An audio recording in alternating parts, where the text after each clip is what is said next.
Well, it is Tuesday evening, July the 31st, 2018, and I'm out here at the AMC going in to see Skyscraper because Dwayne "The Rock" Johnson, that's why. Joining me today is Miss Carmen. So, we're about 15 minutes late, so we probably missed the beginning of the movie, but here we go, 7 o'clock.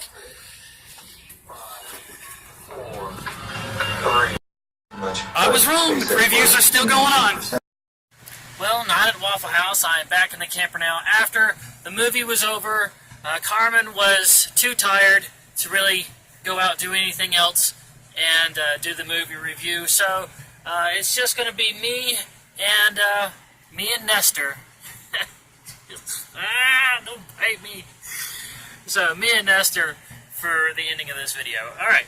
If we go by the measuring stick that the biggest crime a movie can commit is being boring, I'll have to give this movie an A++.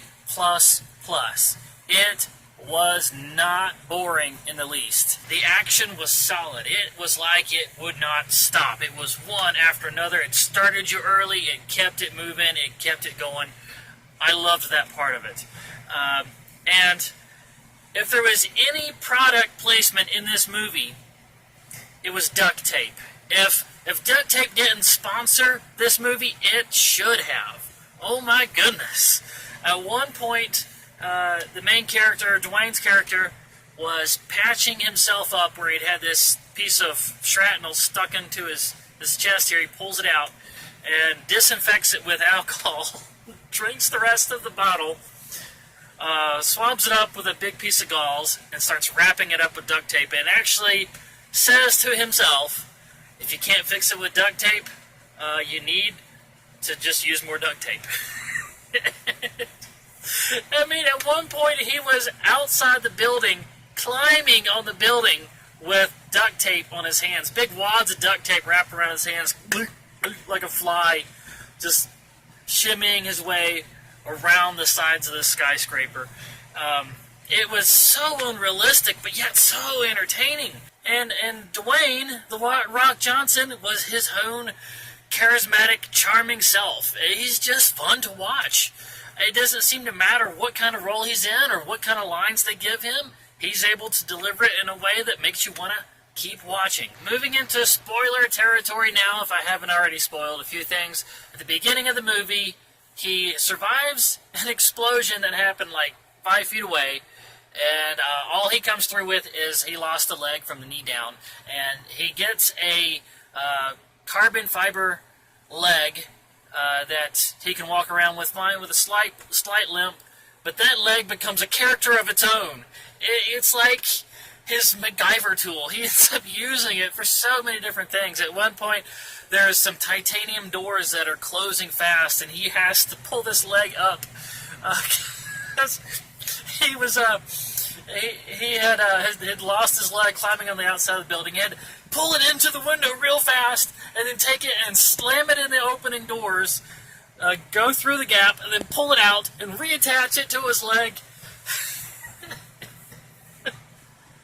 Oh my goodness. Oh, and the part where his leg came off outside the building, it was this whole intense scene where everybody outside is watching him under these spotlights and through news feeds, just, oh, is he going to fall? Is he going to fall?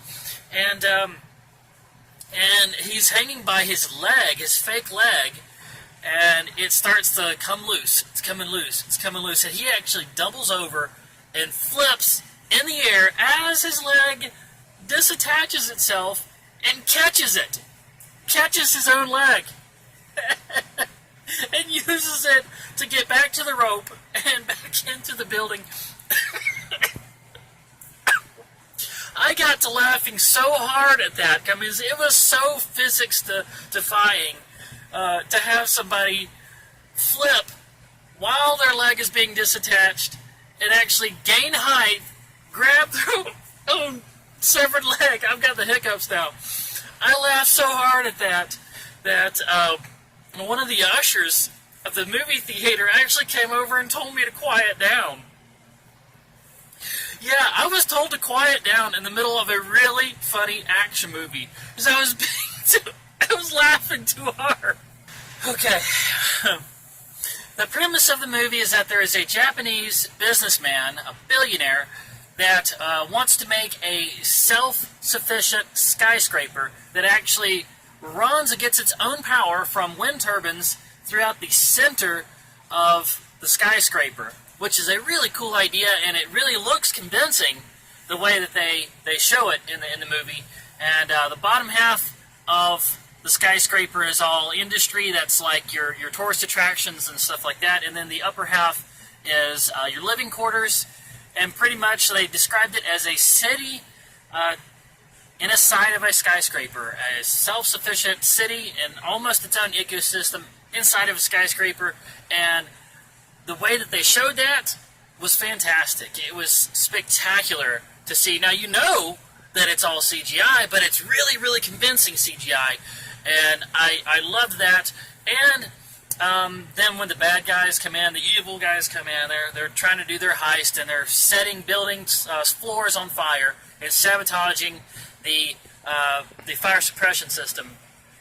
It's a skyscraper that floors are exploding, and fire is reaching from floor to floor, which could not have been done for a long time because of 9/11. But I think this is basically saying we have reached a point now where we are far enough away from 9/11, we can start making Towering Inferno type John McClane's Skyscraper movies again.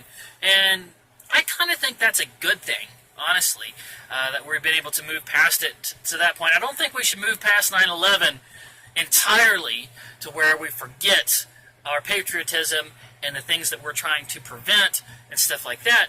But it's good that we've moved past it enough that we can make a movie like this and there's not a whole lot of repercussion.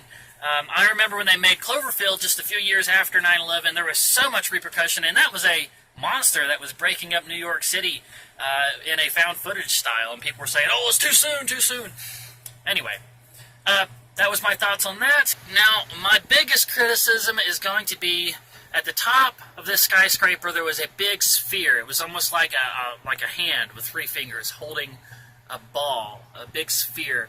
And there was this mystery surrounding what was inside of it. And you're thinking, oh, it's going to be a biodome. It's going to be something really cool like that. You know what it was? It was a giant house of mirrors. It was a very high-tech house of mirrors. Instead of mirrors, they're screens, so things can be zoomed in on or backed out. But pretty much, it was a giant house of mirrors. And the showdown at the end with all the bad guys was basically just a very cliche House of Mirrors showdown that we've seen a million times. We saw it on the Dark Knight Returns animated movie, and even the Superman, Lois and Clark, and you could probably think of a bunch of other little superhero showdowns that somehow found their way into a carnival or amusement park, and there was a showdown in a House of Mirrors. That was stupid. That was I could have really done without that. If you guys are going to have a giant sphere at the top of an experimental skyscraper that's self-sufficient on its own wind energy, you could come up with something better than just a giant house of mirrors. I mean, come on. Alright, that was my only real criticism of the movie. Go see it! Dwayne "The Rock" Johnson!